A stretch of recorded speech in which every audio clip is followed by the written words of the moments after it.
Hi. Got my feet in the shot. I feel accomplished.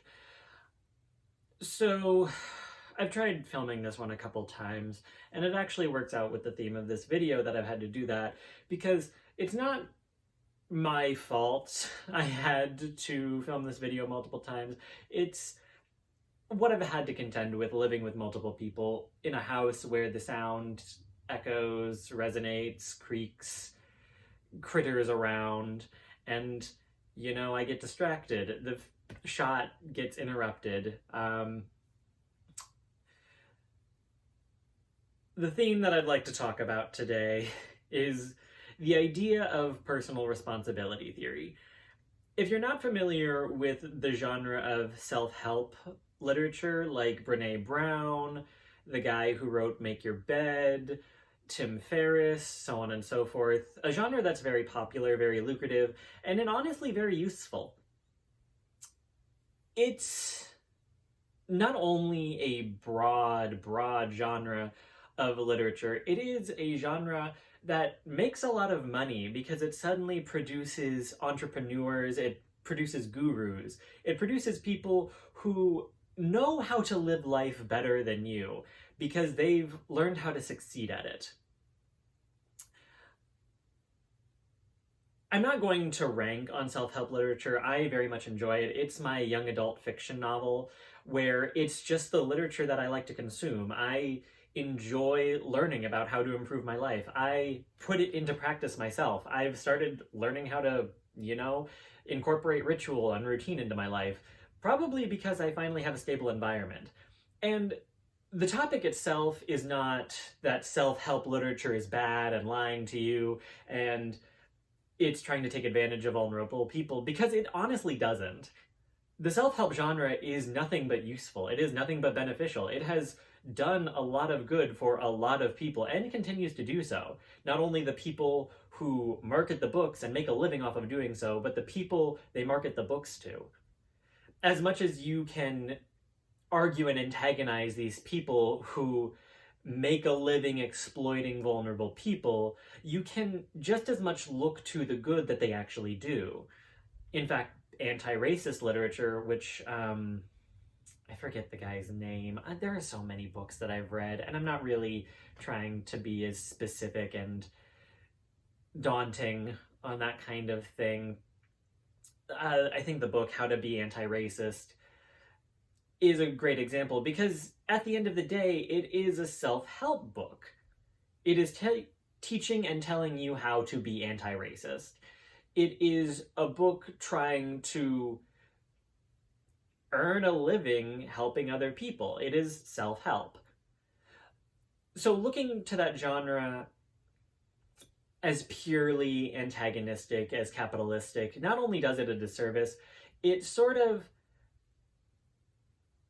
overlooks the other aspects of that genre that I want to talk about today, which is that self-help is indeed a theory. Personal responsibility is just a theory. Because personal responsibility doesn't account for things like a global pandemic. It does not account for things like a tidal wave, a wildfire. The fact that as much as you want to take responsibility for yourself, there are other factors, external factors, that you have to continuously contend with. Self-help tries to, help you in contending with things like disaster, organization, personal mental illness, but it can't really account or even help you take responsibility for anything and everything. Personal responsibility is just a theory because it hopes to improve your life, it hopes to get results, it hopes to, declutter your space so you have a cleaner mind, so that you have a cleaner life, so you have more success at work, more success in your personal relationships, but it cannot guarantee this. Because as we all know, you cannot control other people. You cannot control the weather. I mean, that's something that we're, hopefully figuring out how to do one day. Maybe we'll just, oh, the fields need rain, press a button, and boom, we have rain on the fields. But things like famine exist. You can get attacked by a cougar trying to ride your bike through the woods. I'm not here to just say, oh, life is not guaranteed, you could die at any moment, although that is, kind of part of this. I'm here to say that as much as you would like things to go hunky-dory, smooth sailing because of your own personal merit and efforts, the reality is that one person by themselves is not responsible for themselves alone. It takes a village to raise a child because, you need a village in order to become a full person. There are actual inherent limitations to human life, which, as much as we try to contradict and transcend them, constantly have us bump up against them. A prominent and prime example, aside from the weather, being the fact that people are just dishonest. Right? Like, bureaucracy, systems at large, business itself banks on the fact or the hope that people are honest and will do their jobs. That isn't always the case. Aside from the fact people have their own motivations, manipulative or otherwise, people also have political aspirations. People have political goals and agendas. This is just a fact that we have to contend with. People have their own personal aspirations, which do indeed contradict and go up against others. The idea that personal responsibility and self-help will guarantee anything, let alone get you an outcome at all, hopes and banks on the theory that people themselves are honest, independent actors who will come together and work with one another. Get into the things like racism, homophobia, sexism, transphobia, classism, so on and so forth, and you have the reality that people not only act dishonestly, they do, in fact, act antagonistically.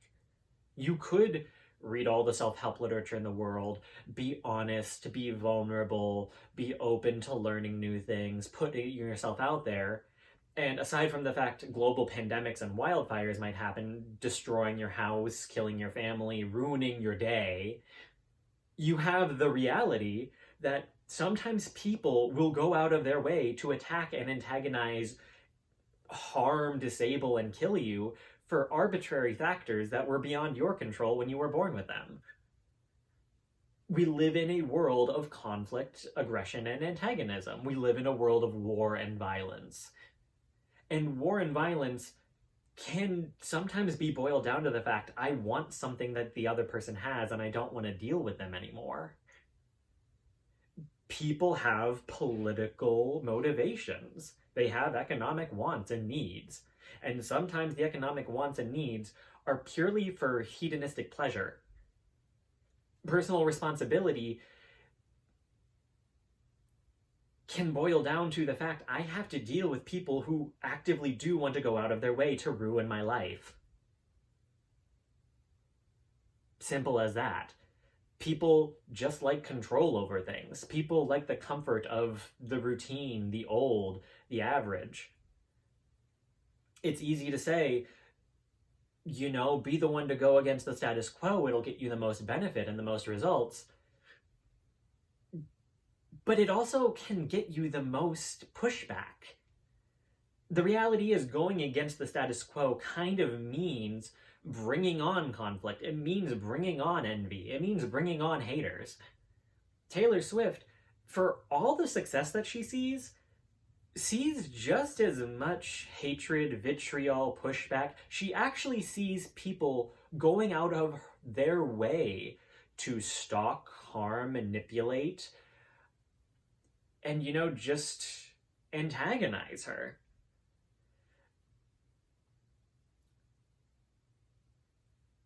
I've written a couple poems like this. If you don't keep up with me on X or Blue Sky or Instagram or Facebook or Threads, or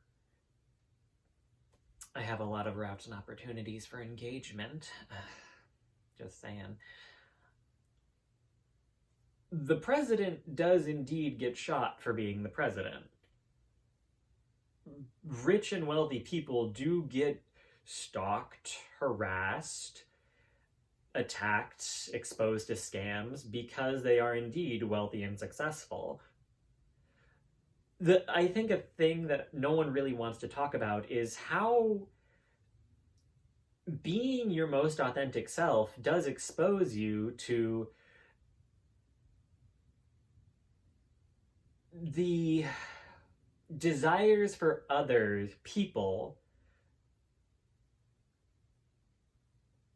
to accept you despite the fact you are going against a grain. Which kind of means getting more pushback, not less.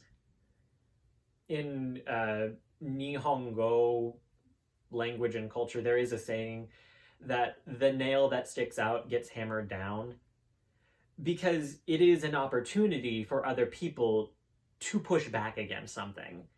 People like consistency. People like averageness. People do like sameness and homogeneity. They like things to be regulated. It makes our brains work less hard. Things that stand out are things that I suddenly have to contend with, right?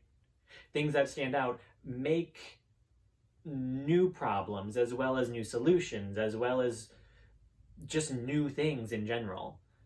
New things are exciting, novel, but if you've ever read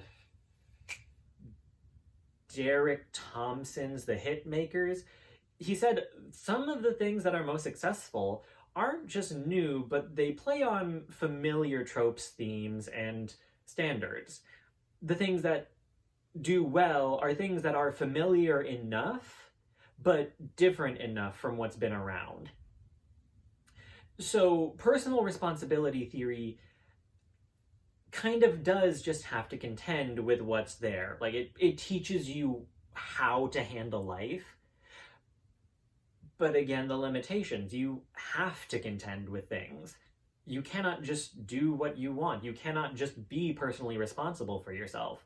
Life will just bring you more new problems. It will change the weather. Change is the only consistency, meaning that personal responsibility theory hopes the limitations can be overcome. There are a lot of examples of famous celebrities who, were in reality dealing with stomach cancer the entire time, or YouTube engineers who died doing an experiment that got them famous and that got them accreditation and acclaim. The reality is, there are no guarantees, but that personal responsibility theory hopes things work out. It gives you the tools that other successful people have used themselves in order to, get ahead in life, or found themselves lucky enough to see work. It was the patterns they themselves noticed in their lives that helped them, not necessarily the exact way everyone finds success. For example, in speech and debate, no verbal pauses, no stutters, no odd sounds. And then you find out that Elon Musk stutters sometimes. Elon Musk has verbal pauses in interviews. That normal conversation does indeed allow for these things because it's in real time with new spontaneous information and data that real people have to deal with. It is not a set standard performance, and life is not performance. Performance is a set creation. It needs itself to be perfect in order to grasp some sense of control in an otherwise ambiguous and undetermined world. Everything is a prediction. Everything is a hope. It does not really work out. Sometimes the things that make you stronger kill you. The things that help you find success are the things that, doom you to a fate of death, exhaustion, or disease. Marie Curie became historically famous doing work that ultimately gave her cancer. Napoleon, world changing, was exiled from the place that he was the leader of. What I'm saying is, those really personally responsible people created their own ends and demise, being personally responsible for their own success and destiny. Personal responsibility theory is a theory that does not necessarily lead to positive ends and outcomes. It just means you take control of things. And then you're also told, in a world full of contradictory information, constantly telling you different and new things, that suddenly laws of science are overturned, that suddenly whales are having gay sex. Go figure. Oh no. Things that have been happening for all of time. And I don't mind. Why did we need an entire religion to suddenly just say that, like, yeah, the thing is okay. The thing people do, it's whatever. But you find out that life is meant not to be controlled, but lived. You can take personal responsibility for your property, your ideas, your own works, but you find out that sometimes those things can be the things holding you back. Taking personal responsibility and control for yourself can be the limitation, can be the inhibition. And letting go of control, letting life happen, realizing that the world is and always has been bigger than you and always kind of will be, is what they tell you. It is the concept of humility itself. And this is my own personal idea, but I think God is such a beautiful and relieving concept because once you realize that it is all just God's fault, and that God is in control of things, that he is the mover and the shaker that is unmoved, the unmoved mover, as I think Spinoza put it, then you realize that you are not only limited, but you are not really in control of anything. The weather determines a lot more of what you do with your life than you do. Things like that. You might be the traffic, but you're only one piece and part of the traffic. And that in itself is kind of genuinely relieving. You know, in my one video, maybe you went through a global pandemic, you know, I can look to myself and say that I should take more responsibility for my health. I should take more responsibility for my relationships. I should take more responsibility.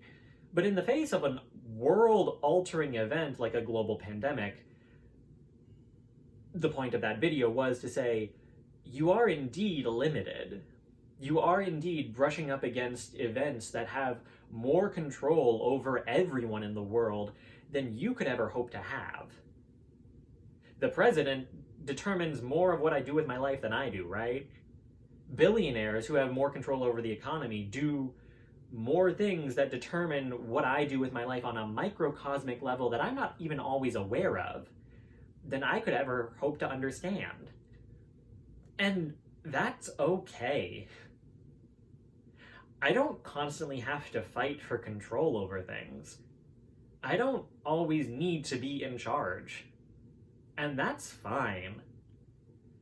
Letting go and letting other new people, or even the younger generation as it comes up, determine how things go is kind of a challenge everyone has to come to face. That one day I might just become obsolete. One day I'm going to be obsolete because I'm no longer around.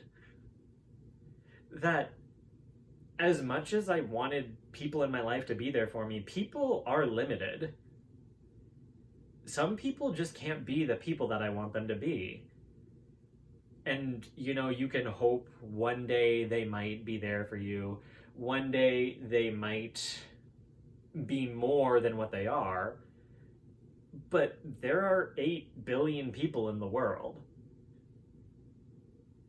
The person who has to take that space or place, that idealistic space or place, doesn't have to be that person. That you will find, meet, and encounter new people who can fulfill roles and relationships that, are more fulfilling. And it's not what you expected. That is what letting go of control means. Going with the flow. Letting life happen. It is okay to have conflict. It is okay to encounter struggle and problems because life will just throw it at you anyway. That is part of the deal. To not only relinquish control, but to relinquish the idea that anything and everything but pleasure and happiness are the only things worth having in life. When, great and historic figures didn't seek pleasure, they sought struggle. They sought overcoming challenge and problems. That overcoming problems isn't meant to feel good until you've completed them. That the relief of solving a struggle or problem comes after you've gone through the challenge, the struggle, the upset, the frustration, and the problem. Personal responsibility theory is not meant to remove any and all frustration. It's not meant to remove anger. It's not meant to relieve grief. It's meant to help you struggle with it. And then suddenly, while you're dealing with the loss of your husband, maybe your house burns down because of a wire that got cut loose by a car crash that just so happened to hit your street. Maybe you shouldn't have lived there. Would be rude as hell to say. Bad things happen. Before 2020, I was getting ready to be more successful in my career as a yoga teacher, with yoga workshops, with a job that I liked, with a boss that was wonderful. Things were going well. And then suddenly things weren't going well for the entire world. Telling people that they need to be more responsible in the face of global, world-altering existential crisis is rude as hell.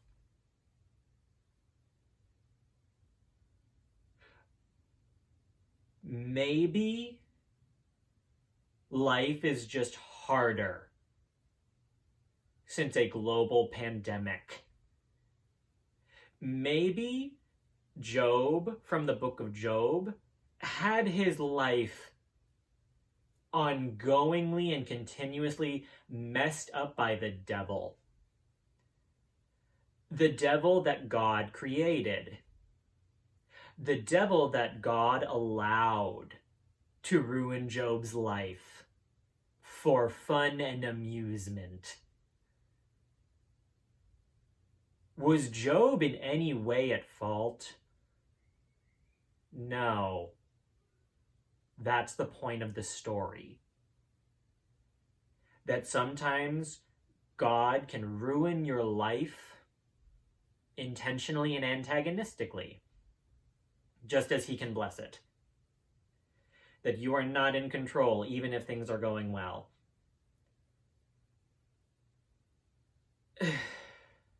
And that's another reality that you have to live with, if it doesn't kill you. I've been lucky enough to have met great and wonderful people. I have been lucky enough to land on my feet.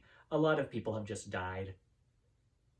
I have a nervous tic now since a global pandemic happened that I'm working on getting treated with medication and therapy that I would rather not be on.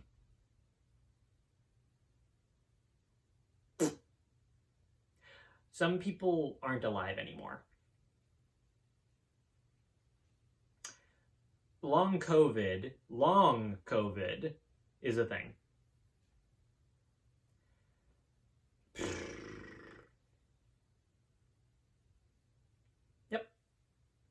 So, if you think that if you read enough books, if you meet enough people, if you put yourself out there enough, if you become your own businessman and everything will work out, well, guess what? Life is a competition as much as it is random. You're not only meeting up against other actors in the economy and in the political field and sphere, you are actively avoiding things that kill you all the time. Scream and cry. Beat up a tire with a sledgehammer. Go on a walk. Vent about it. Write a letter and burn it up. Email some random actor that, it's just, I could have done a lot worse. Keeping it together does not look pretty. And a lot of the pretty people that you see on screens and televisions are held up by a lot of luck and a lot of systems and a lot of generational networked wealth that just so happen to come together the way they look. The person and the individual is made up by a village of luck. I feel like everyone is more tired these days, and I keep getting proven right by the news. I'm just going to say it right now. We are only 4 years out from a global pandemic. The first year of which was really just dealing with it. The second year of which was still dealing with it. The third and fourth years of which are still just going to be dealing with the fallout and aftermath. There's a lot more work to be done, not less. More people died and a lot more holes have to be filled. Like, if you're struggling, frustrated, and upset at the world and everything is unfair, it is. And I'm really sorry about that. It sucks.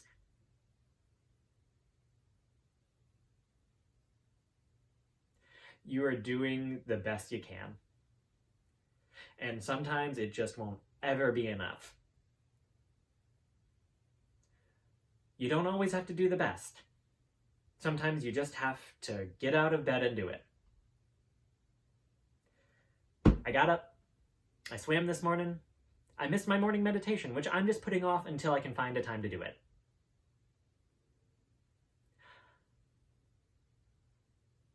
Get out of the house. Brush your teeth. Put on some cologne just to make yourself feel nice. Put in some effort. Just put in a little bit of effort.